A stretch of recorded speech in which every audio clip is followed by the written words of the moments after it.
I have got some more pictures. I can't find any of my pictures at the moment, but I did a whole factory, an inside of factory in Stalingrad, and I did the the famous fountain where the children are dancing around the top of the fountain in Stalingrad. Yeah, Mm. yeah. He bought it from Italy. He had it shipped to the States. He then repacked it with some other bits, shipped it to me in the UK here, and it was all made of plaster and resin. I thought, oh, it's going to arrive in literally a dozen pieces. Anyway, it arrived fine. I assembled it and painted it and shipped it back to him, expecting it to arrive in pieces. And there wasn't a single thing broken on it. It was an absolute miracle. And it was one of the most dainty and delicate things with the children dancing around the statues. And it was literally, it was a good 18 inches across as a plaster cast plate sort of thing. It looked like a cake topper. So there's more of the... now this was the Tel El Kabir game I did last time. And you can see there the British Highlanders formed up in line. And there it was. Now, what we got here is these little block houses. You can't really see them, but James Opie put them on the table. They're like a strange rubberized Lego from the 1950s. And he uses them to make all kinds of entrenchments and emplacements and things. I couldn't tell you where you would get them from now, or I suppose you can't, but certainly looked the part. There's my pirates. I quite like my pirates. Showing my trees off again. I like the trees. I've got a palm tree thing going, as you probably realise. More Indians with palm trees. The circus. The circus. Again, this is just a printed backdrop, but when it's put on there, I just took it off the internet. And again, it just gives that illusion of depth and sets a whole scene. It's incredible what you can do with literally a printout. And that's the full thing there. I don't think I've got my favourites in there. I haven't got my boxing midgets in that one. That was quite an early one. Oh, there we are. Now this is again the bell tents. This worked really well with the medical sets. In there. Royal Navy medical set. Again, just different figures in front of the sets. They just set them off so well. Guys? Yeah, the nice thing, Andrew, with the way that you have it set up is that you have the figures obscuring the line between the backdrop and the front of it. It works really well. Yeah. It's a bit of a smoke and mirrors. I mean, there's no photoshopping on any of them because honestly, that's way beyond my capabilities. Even just changing things on the iPhone sort of bemuses me a bit. But when you lay the sort of scenic bit down, I sort of do it so that it rolls up as well, so you don't get a definite line. It sort of just gently folds into it. But it's amazing what can be done. Say just an A4 printout, then it's a good way of doing it. I mean, if any of you want any of the backdrops, I mean, I've got the PDF files. Gladly share them with you because they really do come out well. Another good thing that works for backdrops is visits to local thrift stores, and if you can find some landscape paintings, I use those quite a bit. You can just get them for a few dollars, and they work quite well too.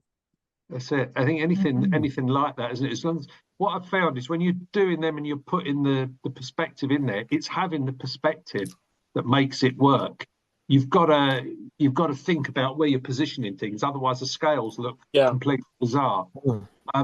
So I've done in my cabinet, I've printed out a backdrop of Buckingham Palace, and it actually came from when the coronation was on. There was a box of tissues that we had where it was Buckingham Palace, just drawn in a, sort of like a kiddie's sort of art thing. So I opened up the packet, scanned it in and printed it out. And at first I thought, oh, that looks really tiny. But again, once you put it in there and you've got the perspective, it looks the right size. So, there's so many things you can use. Oh, yeah. But, that's neat. Bob, it's Alex again. Yeah. Sorry. I think I put everything into a PowerPoint, so I think I can prepare to try this again and see if it works. Can you see that now? Yeah. Oh, yes, that's big. Okay. Yeah, this is the Celtic Hut by JG Miniatures. Nice.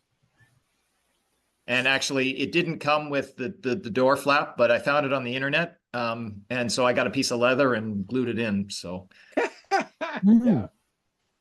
Wow. okay, why isn't that clicking? There we go. There's the go. columns, the Roman Oh yeah. Roman they're columns. Oh, beautiful. yeah, they're nice. I don't have them together in the cabinet. I do have them spread out. I had taken this picture Yeah. just after I gotten them. And these are JG miniatures as well. They're gates. And when I sent them to a friend and I said, hey, look at my new Buckingham Palace gates, he says, there's no royal crown on there, so they're not. The royal crest isn't there. Yeah. And this is a Roman map, actually. Hmm.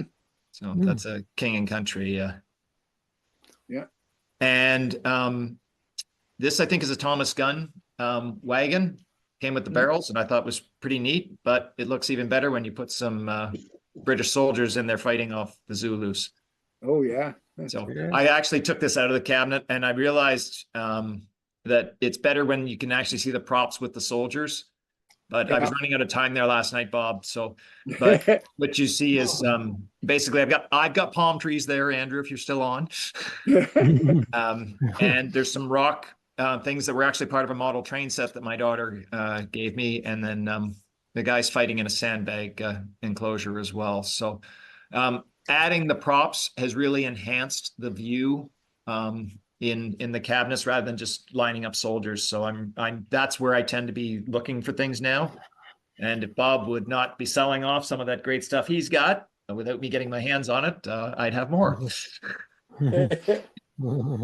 So I'm looking forward to the June show to see what comes out of the woodwork, because I tend to find there's some stuff will show up there that you haven't seen before, actually. So, okay. All right. Very good.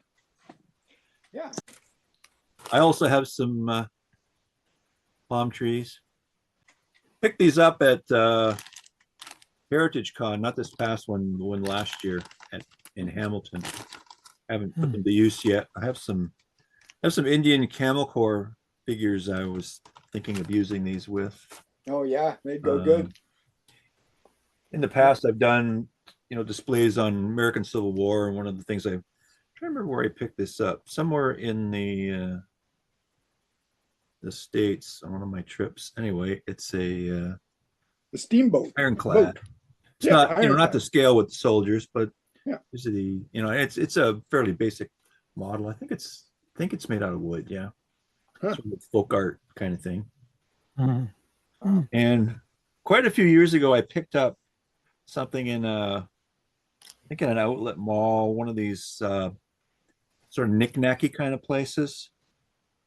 And it was a long, and I was when I saw this, it'd be a great backdrop for Civil War Yeah. figures. Unfortunately, it had a big kind of schmaltzy religious sort of motto painted across the front.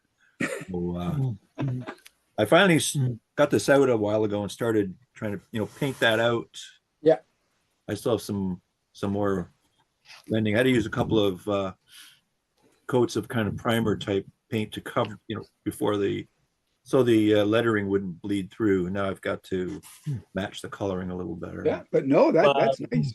Clouds, Gary, clouds, clouds. Yeah. Yeah. Ideally, this would be a little bit taller, but that's what I found. It wasn't very expensive. Another prop I sort of acquired years ago was one of these military drum ice buckets. Oh yeah, those are This nice. is from the 20th, the Lancashire Fusiliers, which just happened to be the one I got when somebody in the club was selling a bunch of them many years ago. A lot of the older members have these in their collections, and you stick them in the back of a cabinet, or you can even reverse the lid and put some soldiers on it. Top, yeah. Wanted, as usual, I like to follow the theme of the meeting. So I just have a couple things. And unfortunately, I didn't have time to put some good photographs together. But this is a chevaux de frise. Go through these. So this is, I've got two of these nice chevaux de frise. The other one is on the kitchen table right now, being used by the Queen's Own Rifles. So And then the last thing is this. This is a dock. Yeah, my buddy in Michigan, he made this out of popsicle sticks. Oh, wow. And it looked like it was made out of popsicle sticks when I got it. But what I did was I painted it all in the Tamiya Africa Core yellow. And then I went over that with a black panel liner. And that's all you had to do. And now Wow. it looks great. It looks like a real dock. That's right. That's really good. So that's good fun. Yeah. And the only other things I have to show you, a couple things. Okay, as some of you are aware, I'm painting Jews. Painting Oh, yes, that's right. Oh, yes. painting Jews, painting Jews. This is part of my Ancient Jews set. Okay. Ancient Jews. I love that set. Yeah. Yeah, I just finished him. I got to do the King and the Queen yet, and I've got a few more warriors to do. I'll show you what I'll do a photograph with the whole gang. Cool. So, yeah, but I had to figure out the stones on the front, which I think represent the 12 tribes. I looked on the computer, and they had all kinds of different images of Jewish priests, and then all the stones were different. So I don't know what they wore.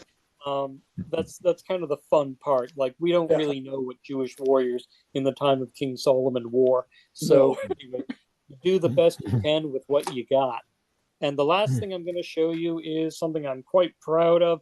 This is my latest figure. This is Prussian Guard du Corps. It's a tradition figure. There's the detail in the back. Oh, wow. Yeah, so I did him as a connoisseur glossy. So just wanted to share him with you guys. Nice. And yeah, so anyway, that's what I have to share with you guys today.